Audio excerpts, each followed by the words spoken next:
नमस्कार दोस्तों। अब इस वीडियो में भाई साहब ये कहना चाहते हैं कि भाई इंडिया को सब खुश रखना चाहते हैं और इसीलिए कोई कुछ नहीं कहता।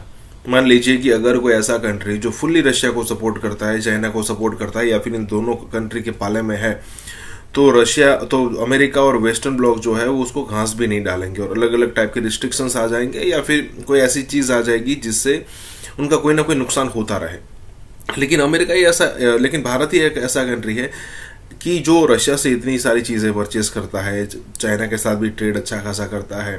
कई सारे ऐसे ग्रुप है, जैसे कि यहाँ पर कहा गया कि शंघाई कॉर्पोरेशन ग्रुप एससीओ की बात हो रही है, तो कि भाई वो एंटी अमेरिका है लेकिन उसका पार्ट भी इंडिया है। अगर दूसरी तरफ देखो तो G20 में भी इंडिया है, जो कि प्रो नहीं कह सकते, मतलब न्यूट्रल है। G7 में भी इंडिया जाता है और G7 का मेंबर भी बनना चाहता है और उस ग्रुप को G8 करना चाहता है। तो वहां पर तो प्रो वेस्टर्न ब्लॉक है या फिर आप कह सकते हो कि प्रो अमेरिका है, तो उसका भी पार्ट है। तो मतलब वो एंटी रशिया हो गया। कहने का मतलब ये है कि फिर भी सारे कंट्रीज यहाँ पर इंडिया को सपोर्ट कर रहे हैं just because of India's economy. और कोई भी यहाँ पर ये नहीं चाहता कि इंडिया की इकोनॉमी को जो बेनिफिट हो रहा है इंडिया की इकोनॉमी से वो हम ना लें। इसी के साथ ही वीडियो शुरू करते हैं। अगर इंडिया को ही ले तो इंडिया एससीओ का भी हिस्सा है, शंघाई कोऑपरेशन ऑर्गेनाइजेशन का, ब्रिक्स का भी हिस्सा है, जिनको समझा जाता है कि ये बेसिकली जो अमेरिका है उसको कमजोर करेंगे या G7 को कमजोर करेंगे, लेकिन वो G20 का भी हिस्सा है। दैट मीन्स के दोनों, तो ये मेरे ख्याल में बहुत आइडियल एनविएबल सिचुएशन है। अच्छा, वो बैलेंस क्यों कर पा रहा है? उसकी बड़ी सिंपल रीजन है कि इट्स इकोनॉमी।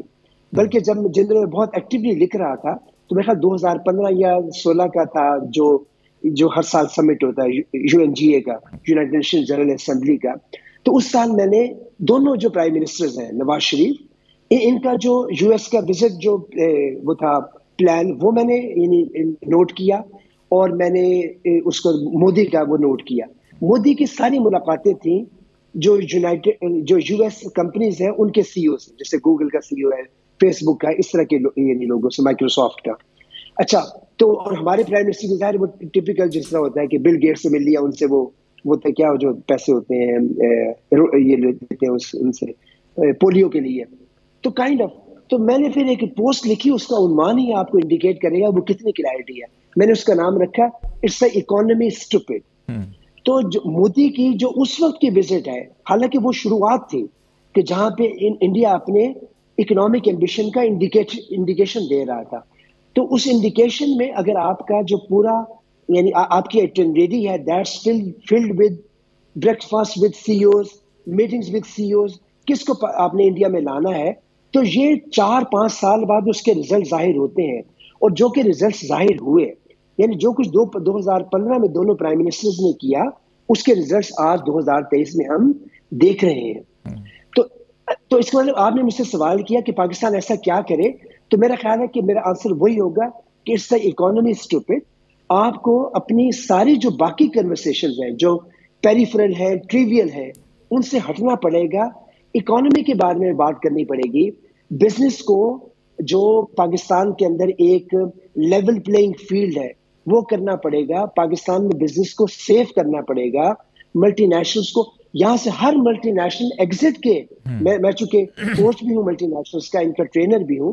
पाकिस्तान में हर मल्टीनेशनल या जा चुकी है या जाने के दिहाने पे है, और जो कोई एफडीआई है वो नहीं आ रहा। दैट मीन्स हमारे यहाँ तो इकोनॉमी की बात हो ही नहीं रही, हमारे यहाँ सिक्योरिटी की बात हो रही है, हमारे यहाँ सेफ्टी की बात हो रही है, टेररिज्म की बात हो रही है। फला आ गया, फला जगह मर गया, उस जगह पे इतने लोग आ गए, ऐसे इलाके में कौन इन्वेस्ट करेगा? 2024-25 इस हवाले से अहम है कि पाकिस्तान में एससीओ की 2024 में हेड ऑफ गवर्नमेंट की और 2025 में हेड ऑफ स्टेट्स की जो समिट है वो पाकिस्तान के अंदर होनी है। तो पाकिस्तान के लिए ये जो हमारी इस साइड की अपॉर्चुनिटीज़ हैं और ये जो दो बड़ी कॉन्फ्रेंस होनी है, उसको हम किस तरह से टैप कर सकते हैं और उस वक्त तक हम अपने मामलात को कैसे सुधार सकते हैं ताकि वो जो हो तो उसमें हम एटलीस्ट इस साइड के ऊपर हम फ़ायदे उठा सकें। हाँ, ये भी खालिद फनी सिचुएशन है।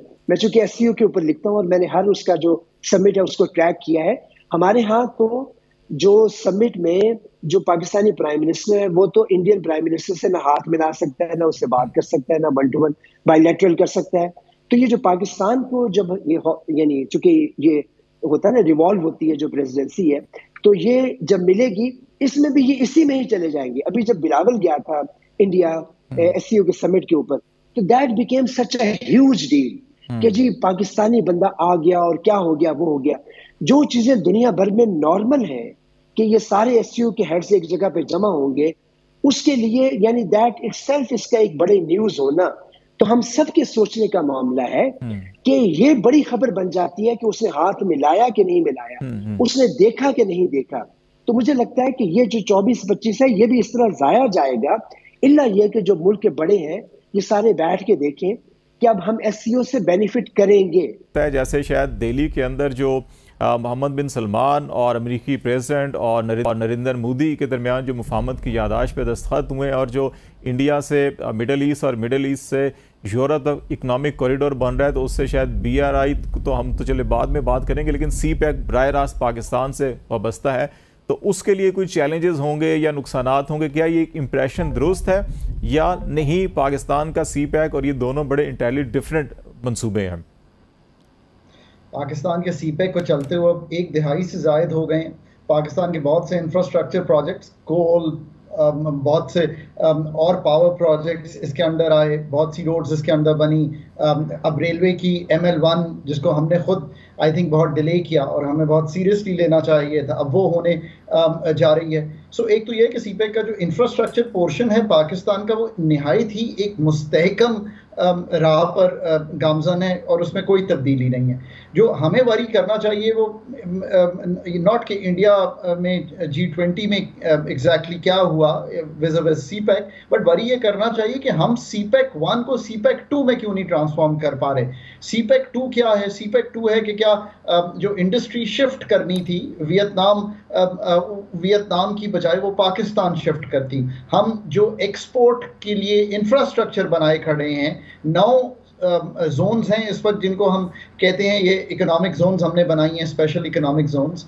क्या हम उनको भर सकते हैं कि नहीं भर सकते? और वो भरने के लिए हमें चाइना से CPEC 2 के अंदर जो वहाँ पे मशीनरी रिडंडेंट हो गई है या वो अगर ज़्यादा वैल्यू एडेड में चले गए हैं, जो वहाँ से मूव हो सकते हैं, ऐसे प्लांट्स जो कि पाकिस्तान से एक्सपोर्ट कर सकते हैं, हमें उसमें जाना है। और इसके साथ साथ मतलब हम कोशिश अब ये कर रहे हैं कि SIFC जो एक काउंसिल है, जो एक फ्रेमवर्क है जिसको मैं कहता हूँ, और वो फ्रेमवर्क ये है कि जो पाकिस्तान की क्लॉग्ड आर्टरीज हैं उनको बाईपास करके या उनको खोल कर ease of doing business create करके एग्रीकल्चर पाकिस्तान के माइंस एंड मिनरल्स और रेकोडेक पाकिस्तान के लिए एक अच्छी चीज़ है। It has shown to the people. मैं हमेशा कहता था दुनिया को दिखाना तो पड़ेगा ना कि कोई काम हमने किया है in terms of international investment in mining sector. बहुत देर लगी, बहुत ही मुश्किलात आई, इंटरनेशनल कोर्ट ऑफ जस्टिस में गए पर कर लिया। और फिर जो 2 I think other segments, defence production और